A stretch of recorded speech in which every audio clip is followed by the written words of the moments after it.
तो कुल 40 मामले हैं। सबसे महत्वपूर्ण मामला जो आज मंत्रिपरिषद के समक्ष विचारार्थ आया वह है कि दो आरक्षण अधिनियम हैं। पहला वाला है बिहार पदों एवं सेवाओं की रिक्तियों एवं आरक्षण अनुसूचित जाति, अनुसूचित जनजाति एवं अन्य पिछड़ा वर्ग अधिनियम 1951 में तथा संशोधित बिहार अधिनियम 17/2002 एवं संशोधित अधिनियम 19/2023। साथ ही साथ जो शैक्षणिक संस्थाओं का भी 2023 में जो आरक्षण अधिनियम है, इन दोनों को भारत के संविधान 9वीं सूची में शामिल करने हेतु राज्य सरकार की अनुशंसा भेजने का निर्णय हुआ। इसका मतलब यह हुआ कि दोनों जो बिल पास हुए, फिर एक्ट नोटिफाई हुआ, कल ही एक्ट नोटिफाई हुए हैं, इन दोनों एक्ट को भारतीय संविधान के 9वीं सूची 9th शेड्यूल में इसको शामिल करने के लिए राज्य सरकार ने यह निर्णय लिया कि भारत सरकार को इसको भेजा जाए। आवासहीन परिवारों को जो भूमिहीन परिवारों को आवास एवं भूमि दिया जाना है, उसमें 2,50,000 करोड़ का व्यय होना है। इतनी बड़ी राशि के लिए यह आवश्यक है कि राज्य को विशेष राज्य का दर्जा मिले ताकि जल्दी हो सके। मंत्रिपरिषद में यह भी विचार आया कि इस पर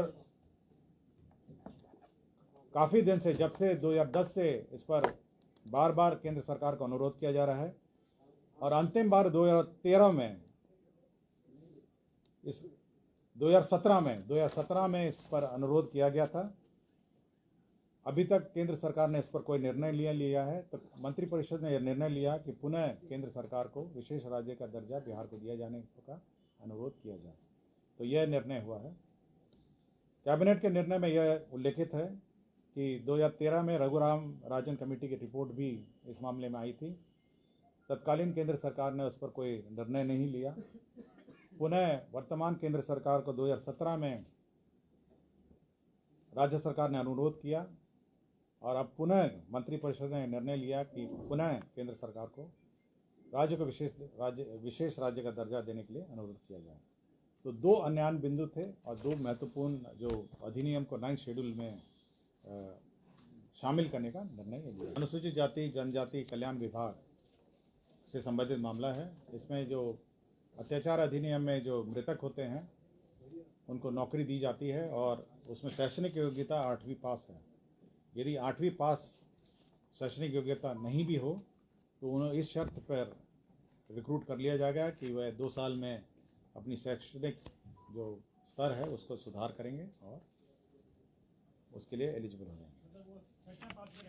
हाँ, छठा पास हो जाएंगे, लेकिन यह है कि वो अपना जो शैक्षणिक योग्यता है उसमें सुधार करेंगे। 2 साल में वो अपना अंडरटेकिंग देंगे। तो बसें स्वीकृत होंगी और प्रत्येक प्रखंड में जो 7 लाभुक होंगे उसमें 2 अनुसूचित जाति वर्ग के होंगे, 2 अत्यंत पिछड़े वर्ग के होंगे, 3 एक पिछड़ा वर्ग का होगा, 1 अल्पसंख्यक का होगा और 1 लाभुक सामान्य वर्ग का होगा। 7 लोग होंगे।